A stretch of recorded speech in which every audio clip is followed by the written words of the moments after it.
Hello guys, and today I'll be reviewing the film Back in Time, which is a documentary film about the success of Back to the Future. And this documentary film, it's pretty good. I enjoyed it. I just finished watching it. And it's the film, like in the trailers, it shows, how they like talking about, why the film's so successful. But it goes more in depth with that, which is what I enjoyed. Like, they interview the writer of the film, Bob Gale, and he talks about how he came up with the idea for the film, which was he stumbled upon his father's yearbook and found out that his father was like class president, and that got him thinking, oh, if I went back in time, would I be friends with him? And even though he and Robert Zemeckis both had the idea or both really wanted to make this movie along with Steven Spielberg, they couldn't because many studios didn't, kept on rejecting it, and they and Robert Zemeckis said that he had to make another film which was called Romancing the Stone, and since that film was so successful, that pretty much gave him like the freedom to make any movie he wanted. And his next film, which ended up being the Back to the Future film, and instead of working with the people that he did with on the film Romancing the Stone, he went back to the people who believed at him in first, which were Steven Spielberg and Bob Gale, and of course we get interviews with Michael J. Fox talking about how he watched the movie with Princess Diana and how he pretty much had to sit there for the whole film and he couldn't leave even though he really wanted to. Not because he was busy, but he says in the documentary film that he really needed to use the restroom, but since he's sitting with the princess or the queen, he can't talk to her unless she speaks to him first. So he pretty much says in the documentary film that he's sitting there for the whole film with trying make sure he doesn't leave or anything. And which was pretty funny, even though I kind of know that story about that experience with him watching the movie with Princess Diana. And this film, it also talks about the whole fan events that happened.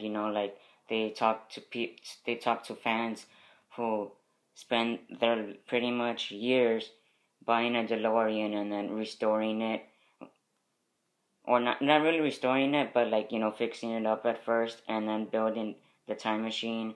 And then they even talk about that at Universal Studios, if you've gone to Universal Studios before, in the backlot tour or whatever, they show the cars from famous films from Universal, and they talk about how they noticed that the DeLorean was pretty much beat up, and many people, I think they even say that they tell Universal to restore it, and some people who worked, I guess, in the theme park helped them restore it, which was pretty nice.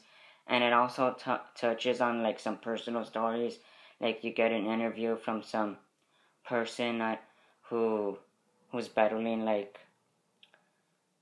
a condition, and he says how Back to the Future inspired him to do certain things in his life, like the character George McFly, because of course in the movie he wants to be a writer, but he doesn't want to get people telling him, oh, you can't do this.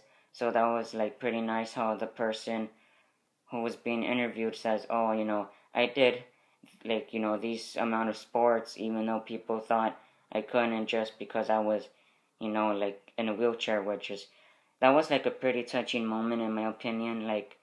That part of the film really made me almost want to cry pretty much for that small part.